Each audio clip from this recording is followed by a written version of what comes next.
ఈరోజు మనం పద్యభాగంలోని 5వ పాఠ్యాంశమైన రుద్రమదేవి అనే పాఠ్య సారాంశాన్ని నేర్చుకుంటాం. పద్యభాగంలో ఉన్న 6 లెసన్స్లలో 2 లెసన్స్ సాధువర్తనం, గాయత్రి, నీతి గీతావళి పోగా మిగతా 4 లెసన్స్లోంచి 2 వ్యాసరూప ప్రశ్నలు వస్తాయి. అందులోంచి ఒకదానికి సమాధానాన్ని రాయవలసి ఉంటుంది. దానికి 6 మార్కులను కేటాయించడం జరిగింది. అయితే సారాంశంలోని కవి పరిచయానికి 1 మార్కు, ముఖ్యమైన సారాంశానికి 5 మార్కులు, మొత్తంగా 6 మార్కులుగా ఉన్నాయన్నమాట. ఈ పాఠ్యాంశంలోని వ్యాసరూప ప్రశ్నలను పరిశీలిద్దాం. రుద్రమదేవి యొక్క విజయాన్ని వివరించండి, లేదా దేవగిరిరాజు రుద్రమదేవి చేత ఏ విధంగా ఓడింపబడెను. ఈ 2 ప్రశ్నలలో ఏ ప్రశ్న వచ్చినప్పటికీ సమాధానం పాఠ్య సారాంశం రాయవలసి ఉంటుంది. అయితే ఈ ప్రశ్నలకు సమాధానాన్ని చూద్దాం. ముందుగా కవి పరిచయం. శ్రీ దురిశేటి వెంకట రమణాచార్యులుచే రచింపబడిన శిల్పశ్రీ అను గ్రంథం నుండి రుద్రమదేవి అను పాఠ్యాంశాన్ని స్వీకరించడం జరిగింది. కాకతీయ చక్రవర్తులలో బహుప్రసిద్ధుడు గణపతి దేవుడు.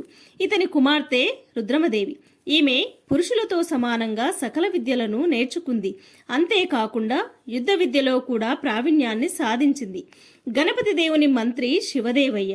వృద్ధాప్యంలోకి వచ్చిన గణపతి దేవునితో శివదేవయ్య ఇలా అన్నాడు: రాజా, తమ కూతురు రుద్రమదేవిని రాణిగా పట్టాభిషేకం చేయండి. ఆమె రాణి అగుటకు అన్ని అర్హతలు ఉన్నాయి.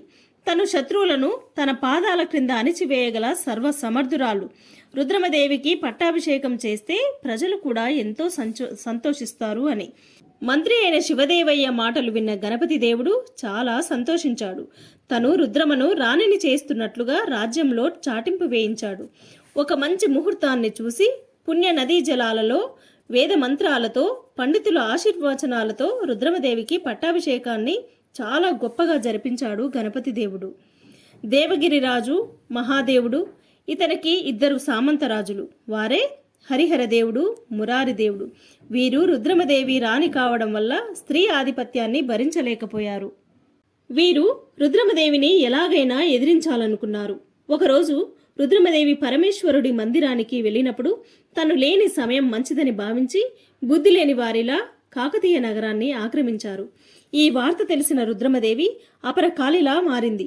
శత్రువులపైకి దండెత్తడానికి సామంతుల సహాయంతో యుద్ధభేరిని మ్రోగించింది. యుద్ధంలో శంఖానాదం మ్రోగిస్తూ శత్రువులపై బాణాల వర్షం కురిపించింది. వారి గుండెల్లో భయాన్ని పుట్టించింది. తన వీర ఖడ్గంతో దేవగిరిరాజు ఏనుగుపై ఉన్న మావటివాడిని చంపేసింది. అంతేకాకుండా మహాదేవుడి రథాన్ని నడుపుతున్న రథసారథిని, గుర్రాలను చంపేసింది. చివరికి అతని రథాన్ని, రథ పథకాన్ని తన ఖడ్గంతో ఖండించి అతన్ని రథహీనుణ్ణి చేసింది. ఇక చేసేది లేక మహాదేవుడు ఓడిపోయి యుద్ధరంగం నుండి తప్పించుకొని పారిపోయాడు. స్త్రీలను తక్కువగా అంచనా వేయరాదని గ్రహించాడు. ఈ విధంగా శత్రువులను అణచివేసింది రుద్రమ. గణపతి దేవునితో పలికిన శివదేవయ్య మాటలను సఫలం చేసింది రుద్రమదేవి. ఈ విధంగా రుద్రమదేవి యుద్ధంలో శత్రువుల గుండెల్లో భయాన్ని పుట్టించి పరాక్రమవంతురాలైన వీరనారిగా ప్రసిద్ధికెక్కింది.